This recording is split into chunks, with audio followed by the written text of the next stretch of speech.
Hello everyone, welcome back to my YouTube channel. तो इस video में मैं आपको बताऊंगी कि आप थीसिस कैसे लिख सकते हो। आई थिंक बहुत सारे लोग अपने सीनियर से पूछने से डरते हैं या पूछते नहीं हैं और फिर बहुत ही सारे फेक केसेस लिख देते हैं थीसिस में और ढंग से थीसिस नहीं कर पाते। सबसे पहले मेरे को क्या लगता है कि आपकी थीसिस का एक एम या ऑब्जेक्टिव होगा, तो वो आप अच्छे से क्लियरली लिख लो।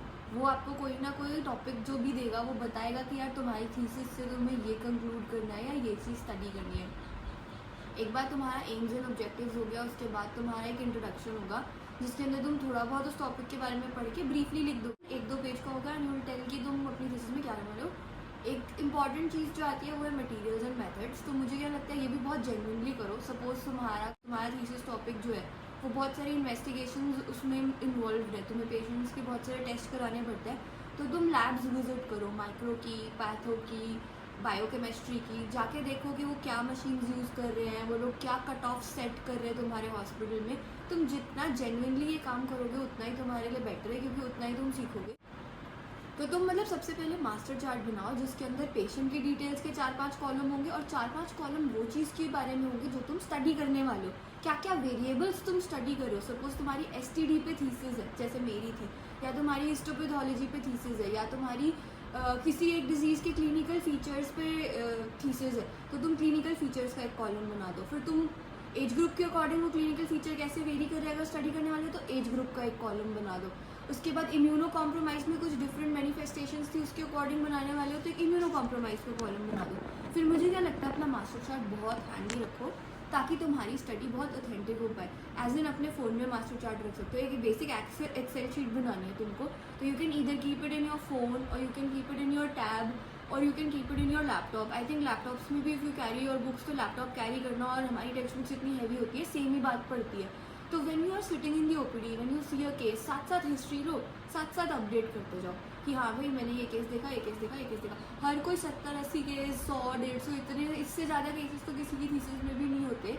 तो तुम जेन्युइनली उतने केसेस जब कलेक्ट करोगे ना तो you will also learn a lot. इसका मास्टर चार्ट तुम हैंडी रखो, मास्टर चार्ट अपना एडिट करते जाओ। उसके बाद ना जैसे तुमने कोई जब तुम अपना मास्टर चार्ट फिल भी कर रहे होगे, तुम्हें कोई एक फाइंडिंग मिली, तुम उसे स्टडी करते हो अगर, तो तुम कोई रिसर्च पेपर से करोगे ऑब्वियसली। तो रिसर्च पेपर से छोटे छोटे की पॉइंट्स या छोटे छोटे तुम्हारे कंक्लूजन्स या लर्निंग्स ले लेकर एक फोल्डर में अलग से ऐड करते जाओ। That should be your review of literature.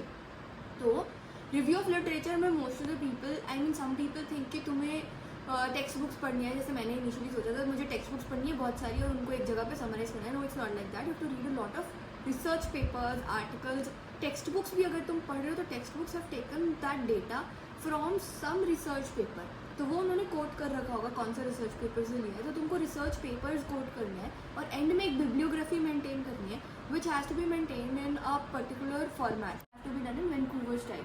अब एक चीज़ जो मैंने की which I also highly recommend is to use ChatGPT and to also keep plag proofing your document, ताकि तुम्हें एंड में एकदम से दिक्कत ना आए कि यार इतना प्लेगरिज्म आ रहा है, उतना प्लेगरिज्म आ रहा है। बिकॉज इनिशियली हमें बोल दिया था कि प्लेगरिज्म का कट ऑफ बहुत कम रखेंगे। तो there is a website called research experts, वहाँ रिसर्च एक्सपर्ट, तो उसको तुम लॉग इन कर सकते हो, वहाँ पे तुम अपनी थीसिस अपलोड कर सकते हो and you can keep checking कि प्लेगरिज्म इसमें है कि नहीं है। उस डॉक्यूमेंट में प्लेगरिज्म आता है तो उसको करेक्ट करने के लिए भी यू कैन यूज ChatGPT। तो तुम पैराग्राफ कॉपी करो, ChatGPT में डालो and then you ask ChatGPT to plague proof it and ChatGPT does that for you.